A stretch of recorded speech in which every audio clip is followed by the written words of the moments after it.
The biggest problems with Slender Man, in my opinion, are the ending and the fact that the movie, while very atmospheric and I felt very well shot in terms of its cinematography and, color grading and stuff, it wasn't really that scary for a horror movie, at least not compared to the types of things that we see in horror movies all the time these days. And, I know I think that when it comes to movie criticism and criticism in general, I'm pretty nice and easy to please. But I think that Slender Man is the first movie I've reviewed since I've done this channel that I'd have to say really didn't live up to the potential that it had. But before I get into that, let me go into the plot summary quickly. Slender Man is, of course, based on the popular Slender Man character in pop culture, which has made his way into video games and stuff. He is like this ghostly figure with no face, very thin, with supernatural powers, who, will menace people. And if you see him in some of the games, you're instantly dead or he comes forward. I played a little bit of the Slender Man games online. They are very scary and difficult, and they're all about evading and things like that. And so, in real life, Slender Man has inspired, some murders. There's girls who have committed murders. I think, they were inspired by his mythos. Slender Man is a made up character, by the way. And I think they were talking on some internet message board or something or whatever. And there were like 2 or 3 separate cases of girls committing heinous acts inspired by him. And so this movie took a lot of its cues or inspired by that character. And so this movie took a lot of its cues from there. And the plot of the movie is there are these 4 teenage girls who watch this video of Slender Man, doing weird stuff and, in the forest and things like that. And then all of a sudden, this ghostly entity, Slender Man, gets in their heads and starts causing weird disappearances and illusions and things like that. And, their lives get progressively worse, and they just have to deal with it. And that's the plot of the movie. Now, that all sounds like it has a lot in common, and it does, with a lot of recent supernatural-inspired horror movies, like, The Ring, The Grudge, Paranormal Activity, things like that, where, there are humans in the physical world who get mixed up with these nefarious ghosts who cause all kinds of trouble and deaths in reality. But unfortunately, Slender Man is not as gripping, engaging, or scary as any of the other movies I've mentioned. And I think the biggest problem is the script.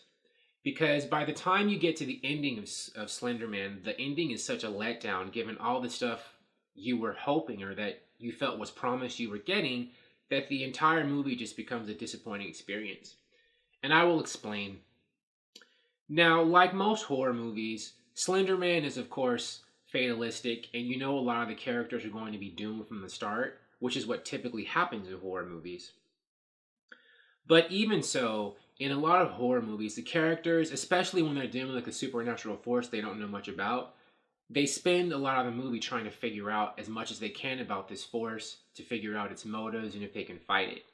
And in Slender Man, the girls do try to do that, but they don't really spend that much trying to do that. Like, we don't really find out much about the Slender Man entity himself, why he wants to do this, what his motivations are, what his end goal is. There's not that much of that detective work, kind of intellectual stimulation to engage the audience in trying to figure out the clues themselves along with the characters.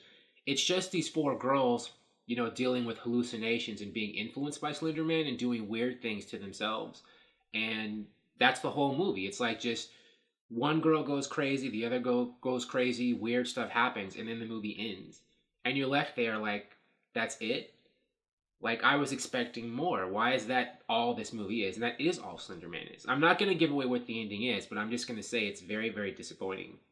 And there are some subplots that I think either got cut out of the movie or, in the editing phase, that didn't seem to lead to anywhere. Like the main character, there's one girl who's more or less the main character of the movie.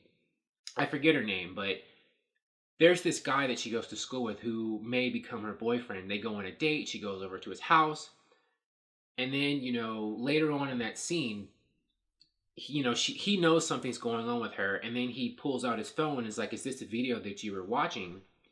And she says yes, and she tells him, but don't watch it. If you watch this video, you'll get in trouble too. And he says, I won't watch it. The next day in school, they're in class together, and he shows up, and he has like these like marks on his arm, as if someone had grabbed him or burned him, and she notices, and then we never see that guy again in the rest of the movie. So it's like, we don't really find out what happened with him. do she and him become, boyfriend, girlfriend? There's no like follow up with that subplot. And there almost doesn't seem any reason to have his character in the movie because that's all he does. Now, it could be implied that, may he watched the video when Slender Man menaced him or whatever, and that happened off camera and you're just supposed to like put that together in your head. But to me, it doesn't come off the way. It comes off with there's a lot of more scenes that wound up on the cutting room floor, and it just seems like a loose plot thread. And so that, on top of the fact that the movie was just overall narratively unsatisfying, I think just didn't make Slender Man look that great, the movie.